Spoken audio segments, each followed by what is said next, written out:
GDR news, ఇది సామాన్యుని గళం. తిరుపతి జిల్లా సత్యవేడు నియోజకవర్గ మాజీ ఎమ్మెల్యే కోనేటి ఆదిమూలంపై కొందరు టీడీపీ నాయకులు వ్యతిరేకంగా పనిచేస్తారని ఆయన కుమారుడు కోనేటి సుమన్ ఆరోపించారు. పలుమార్లు ఎమ్మెల్యేగా గెలిచి ప్రజల మన్ననలు పొందిన తన తండ్రి ప్రతిష్టను దెబ్బతీసే ప్రయత్నాలు జరిగాయని తెలిపారు. ఈ ఘటనలతో ఆదిమూలం తీవ్ర మనోవేదనకు గురై అనారోగ్యానికి లోనయ్యారని సుమన్ ఆవేదన వ్యక్తం చేశారు. తిరుపతి ప్రెస్ క్లబ్ లో నిర్వహించిన మీడియా సమావేశంలో కోనేటి సుమన్ మాట్లాడుతూ సత్యవేడిలో కొందరు టీడీపీ నాయకులు కూటమి ప్రభుత్వ పాలనలో తన తండ్రి కోనేటి ఆదిమూలంకు వ్యతిరేకంగా వ్యవహరించారని ఆరోపించారు. ప్రజలు మెచ్చిన నాయకుడిగా పేరుగాంచిన ఆదిమూలం కీర్తిని దిగజార్చేందుకు ప్రయత్నించారని అన్నారు. ఈ పరిణామాల వల్లే ఆయన ఆరోగ్యం క్షీణించిందని సుమన్ తెలిపారు.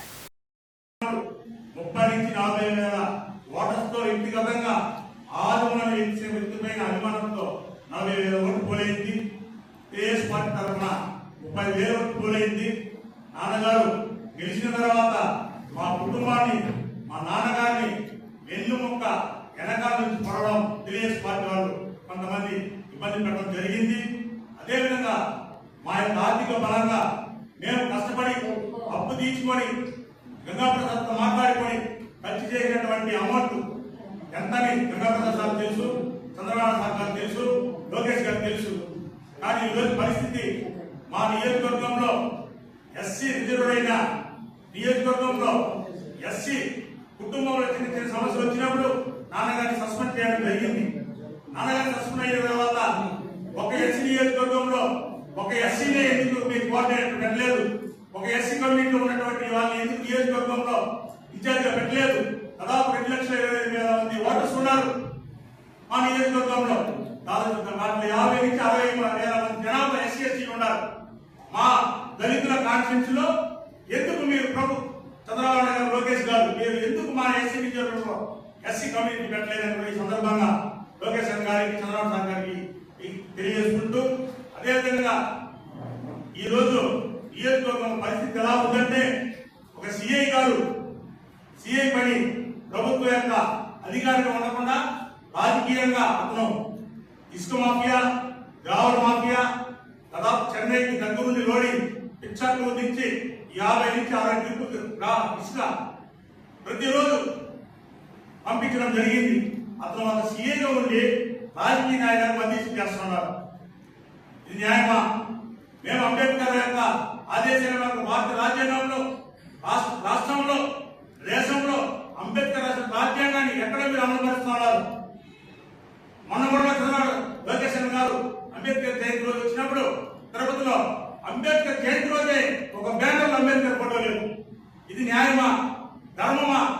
అదేవిధంగా ఈ మొన్న సత్యవేడులో పార్టీ పరంగా నేను నారాయణవనంలో నేను ఒకటే కష్టపడి ఫైనాన్స్ పరంగా పెట్టుకుంటే పార్టీ పరంగా నాకు కూడా ఆహ్వానం లేదు. 2-3 రోజులు అన్నం తినలేదు, కూడా అన్నం తింటారన్నా. తెలుగుదేశం పార్టీకి గెలిచినందుకు మాకు వెన్నుముక్క లాంటి వెన్నుముక్కని పొడుస్తూ ఉన్నారు. మీరు కొలిచేవాళ్ళు నేరుగా వచ్చి ఇక్కడ కాల్చండి, ఇక్కడ కొడవండి, ఇక్కడ చంపండి. మా నాన్నగారికి హార్ట్ పేషెంట్. అందువల్ల నేను ఏం చెప్తున్నా అంటే మీరు దోచుకున్నా ఏమైనా చేసుకోండి, మేము పెట్టినటువంటి ఖర్చుల్ని గౌరవంగా వచ్చే గురువారం లోపల గంగాప్రసాద్ దగ్గర చేర్చండి. మేము అప్పు తీసుకొని ఇల్లమ్మి మా అందరికీ మాకు ఖర్చేటటువంటి సాయం చేసేటువంటి అప్పు తీసుకోము. గతంలో 40,000 మెజార్టీతో ఆదిమూలం గారు గెలిచారు. అప్పుడు కూడా మేము అప్పులు ఇచ్చినాము, అప్పు ఇచ్చిన వాళ్ళకి అప్పు చేసినాం. ఎక్కడ ఎవరికి మోసం చేయము, మా కుటుంబంలో లేదు. ఈరోజు కూడా ఏం చెప్తానంటే ఎమ్మెల్యే పది మాకు కొత్త కాదు. ఇది రెండోసారి ఎమ్మెల్యే. మాకు ఎమ్మెల్యే పది కొత్త కాదు, మొట్టమొదటిసారి కాదు, 2 సార్లు 3 సార్లు ఎమ్మెల్యే క్యాండిడేట్. ఎమ్మెల్యే కొత్త కాదు కాబట్టి ఎమ్మెల్యే పదవి రాజీనామా చేస్తాము. మా నాయన ఆరోగ్యం కాపాడుకోవాల్సిన ధర్మం నాకు ఉంది. వ్యవసాయం చేసుకుంటామని కూడా ఈ సందర్భం తెలియజేసుకుంటూ మీ అందరికీ కూడా ఏమైనా చిన్న ప్రశ్నలు తప్పకుండా క్వశ్చన్ చేయాల్సిందిగా కోరుకుంటున్నాను.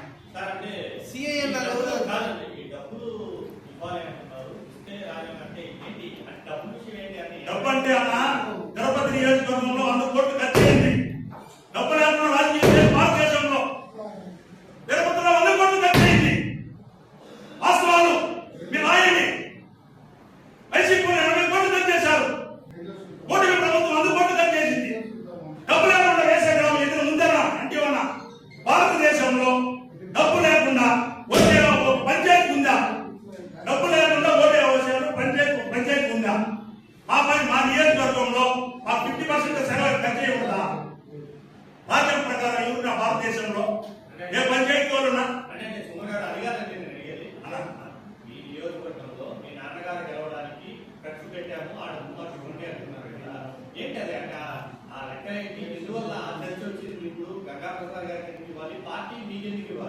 పార్టీ మమ్మల్ని గౌరవించలేదు.